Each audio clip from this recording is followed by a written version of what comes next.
Petunjuk menikah. Tanpa meminta persetujuan Putri Cala, Raden Kuning segera melahap ikan bakar yang masih tersisa. Di liriknya Putri Cala nampak tegang. Entah apa yang dipikirkan gadis cantik jelita itu. Raden Kuning dengan tenang menghabiskan ikan bakar yang telah dibumbui jamur sembilang. Kebetulan saat itu ia sedang kelaparan. Lezat sekali ikan bakar ini. Seandainya aku tahu jika jamur sembilang bisa menjadi bumbu seenak ini, tentunya setiap hari aku minta dibakarkan ikan jamur sembilang. Raden Kuning terkekeh. Dalam hatinya ia ingin mengerjai Putri Cala. Aku khawatir, racun jamur sembilang masih bereaksi dalam tubuhmu, Kakang. Bagaimana aku nanti mengobatimu jika engkau yang keracunan? Hahaha, tidak usah diobati, Putri. Tadi kan aku sudah bicara bahwa jika aku mabuk nanti bersiap-siaplah engkau lari karena aku akan mengejarmu. Raden Kuning tak henti-hentinya tertawa. Perasaannya senang sekali bisa mengerjai putri yang masih polos itu. Janganlah engkau bermain-main, Kakang. Tak kurelakan sejengkal tubuhku engkau mainkan. Aku akan bunuh diri jika itu terjadi. Suara Putri Cala terdengar sangat tegas. Ai, Putri, aku hanya bercanda saja. Jangan engkau ambil hati. Nanti jika aku mabuk, maka aku akan mengobati diriku sendiri dengan keris Kiai Layon. Tak mungkin aku menyentuhmu jika kita belum terikat hubungan perkawinan. Bagaimana kalau sekarang kita ikrarkan saja perkawinan kita? Mimik wajah Raden Kuning terlihat serius. Engkau serius, Kakang? Lalu bagaimana dengan istrimu? Belum tentu kita bisa keluar dari tempat ini, Putri. Bagaimana mungkin engkau masih mempertimbangkan hal yang ada di luar sana sedangkan kita tak bisa menjangkaunya? Bukan begitu maksudku, Kakang. Pertanyaanku tadi adalah bentuk keyakinanku bahwa kita pasti akan keluar dari tempat ini. Aku mengerti maksudmu, Putri. Bukan bermaksud melemahkan keyakinanmu. Untuk keluar dari tempat ini kita harus tahu jalan keluarnya. Hingga saat ini kita toh belum tahu bagaimana caranya keluar dari sini. Tapi di dalam kitab mantra 9 disebutkan jalan keluar dari telaga ini adalah dengan cara menguasai 3 jurus mantra 9. Saat ini aku sedang berusaha untuk menguasainya. Ya, aku tahu, Putri. Hingga saat ini engkau masih berupaya keras untuk menguasai jurus itu. Tetapi kita harus sadar bahwa usaha untuk menguasai jurus itu selalu terkendala. Bagaimana mungkin engkau bisa dengan cepat menguasai jurus itu jika untuk menguasai tenaga sembilang saja engkau selalu gagal? Saat latihan terakhir, aku sudah mampu menawarkan racun dari jamur sembilang. Menurutku itu pertanda bagus. Dan aku yakin sebentar lagi cara melatih tenaga sembilang dapat aku kuasai. Jadi berikan aku waktu, Kakang. Dengan pernyataanmu ini, berarti engkau menolak pinanganku, Putri.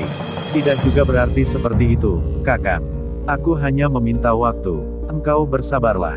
Keduanya terlibat percakapan yang serius.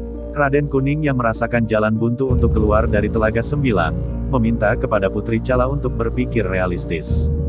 Bagaimana mungkin mereka bisa keluar dengan cepat dari telaga jika sampai saat ini mereka tidak tahu jalan keluarnya? Keduanya saat ini terdiam, tenggelam dalam pikirannya masing-masing. Hingga akhirnya Raden Kuning sadar bahwa racun jamur sembilang memang benar-benar tidak bereaksi dalam tubuhnya. Sudah cukup lama aku makan jamur sembilang, tetapi racunnya tidak bereaksi dalam tubuhku. Benar-benar hilang racun jamur itu. Nah, berarti benarkan ceritaku. Lalu apakah Kakang merasakan ada energi panas dari jamur sembilang? Itulah masalahnya, Putri. Aku tidak merasakan ada tenaga panas sebagaimana biasanya kita makan jamur sembilang. Aku pikir khasiat jamur itu akan hilang jika dimasak terlebih dahulu. Jadi menurutmu khasiat jamur sembilang ikut hilang jika racunnya tidak bereaksi? Betul, Putri. Justru tenaga yang berasal dari racun jamur sembilang itu yang harus engkau kuasai. Menghilangkan racunnya sama dengan menghilangkan khasiat jamur itu. Terbukti ketika aku makan jamur sembilang yang telah dibakar bersama ikan, aku tidak merasakan adanya hawa energi dari jamur sembilang. Padahal saat makan jamur itu tanpa diolah, kita keracunan karena ada hawa energi panas yang mempengaruhi tubuh kita. Lalu jika menuruti saranmu, aku harus menghilangkan tenagaku, apakah nanti tenaga dari jamur sembilang itu bisa diserap oleh tubuhku yang telah kosong? Aku pun sekarang ragu, Putri. Mungkin petunjuk yang aku dapatkan dalam mimpi adalah karena aku berpikir keras agar engkau bisa menguasai tenaga mantra sembilang. Aku khawatir itu bukan petunjuk tetapi hanya bunga tidur saja. Bagaimana menurut Kakang? Apa yang harus kita lakukan agar aku bisa menguasai 3 jurus mantra sembilan itu? Dalam kitab yang aku baca ini, hanya itulah satu-satunya jalan untuk keluar dari tempat ini. Aku juga belum tahu, Putri. Sebaiknya kita mencari petunjuk lain yang mungkin tertinggal di dalam gua tempat kita menemukan 2 kitab ini. Mungkin di dalam sana masih tertinggal petunjuk untuk menguasai tenaga jamur 9. Keduanya lalu kembali masuk ke dalam dinding gua. Meskipun telah mencari petunjuk di seluruh penjuru tempat itu, Putri Chala tidak menemukan apapun. Raden Kuning kemudian menarik lengan Putri Chala dan kembali bersujud di depan patung kayu Rakrian Rupagatri yang telah rusak terkena busur panah rahasia. Yang mulia Rakrian Rupagatri, izinkan aku Raden Kuning dan Putri Chala mendapat petunjuk darimu bagaimana caranya untuk menguasai kitab mantra 9. Raden Kuning berulang kali memberi hormat bahkan keningnya sampai menyentuh lantai gua. Putri Chala mengikuti semua yang dilakukan oleh Raden Kuning. Hei, Kakang, lihatlah di lantai gua ini sepertinya ada tulisan. Mungkin itu adalah petunjuk bagi kita. Putri Chala berseru. Raden Kuning kemudian membuat penerangan dengan mengambil obor yang tertanam di dinding gua. Benar saja di lantai gua mereka menemukan sebuah petunjuk yang disampaikan melalui tulisan.